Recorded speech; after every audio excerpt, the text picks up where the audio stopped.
Ting muna bago umuwi ng Mindoro. Alam mo na, matagal-tagal na naman ako sa Mindoro. Kaya eto, nagpakain si ate. Punta muna kami. Dito lang to sa DB Mart, mura lang siya. Masarap din naman, tsaka maraming side dish.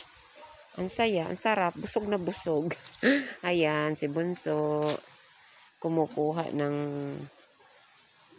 drinks. Ayan, ready. Si ate ang tagaluto. Ang nanay taga-camera lang. Eto, camera, kain. Si Bunso taga-kuha ng sauce, ng inumin. And si ate ang nagluluto. Ang nanay nila, wala lang. Pasexy lang. Mga idol, kain kayo dyan, masarap. Yun nga lang sa Cavite yan eh. Sobra. Masarap. Masarap yung kanilang mga side dish. And mura lang siya. 200 plus lang ata. Tapos unlimited meat na. Unlimited chicken and pork. Nice siya, masarap. Hindi kayo magsisisi lalo na kung malakas kayong kumain. I mean, yung pwede kayo sa buffet. Yan. Masarap. Kasi katulad namin, maliliit kami kumain kaya lugi. Pero kung malakas kayong kumain, ay, ang sarap dyan. Kasi 1 hour siya. As in, busog na busog ka talaga. Nasunog pang, diba? Ang sarap-sarap ang ante nyo, diba? Chopstick pa more. Diba? Ang sarap. Ayan. Kanyan, marinated pork at masarap siya. Sige, ante. Mag-chopstick ka kahit hirap na hirap. May kutsara naman kasi. Pinipilit pa eh. Sige nga. Uy, liit-liitan mo yung subo. Ang laki niya na. Ko parang feeling ko hindi ako nabubusog dyan sa sa chopstick. Kaya si Bunso kumuha dyan ng ng kutsara.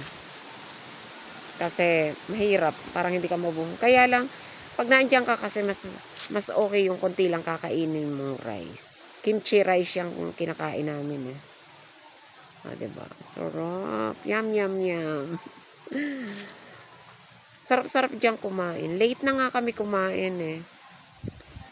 Pagdating pa ni Bunso, inintay pa namin makarating galing sa trabaho. Kaya ayan. For the go agad ang auntie nyo. Siyempre, libre yan ng anak. Aayaw pa ba ako? Anak na ngayon ang naglilibre. Si Mudra, tagakain na lang. Siyempre, ang auntie nyo. Ito ang kagandahan ng malalaki na ang anak eh. Tapos may mga work na. Ang nanay, ayan na, tagakain na lang. Mga anak na. Mga anak ang nagbabayad, nagluluto. O diba, ang saya. Pa-video-video na lang ang auntie niya. Sarap na sarap oh. Actually, masarap naman talaga. Sarap siya.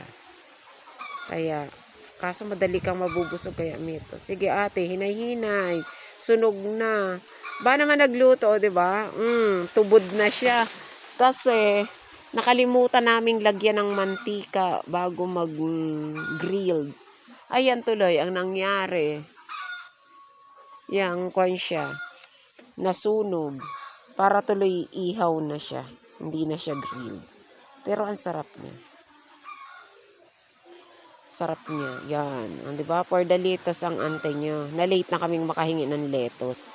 Kasi, ire-request mo pa sa counter. Wala siya sa buffet. Hindi siya kasama. So, magre-request ka na rin. At saka ng chicken. Ang sarap. Yung kimchi nila hindi ko masyadong gusto. Pero okay pa rin. Bet pa rin naman. Pero yung kanila, yung cucumber, at saka yung potatoes, ang sarap ng timpla.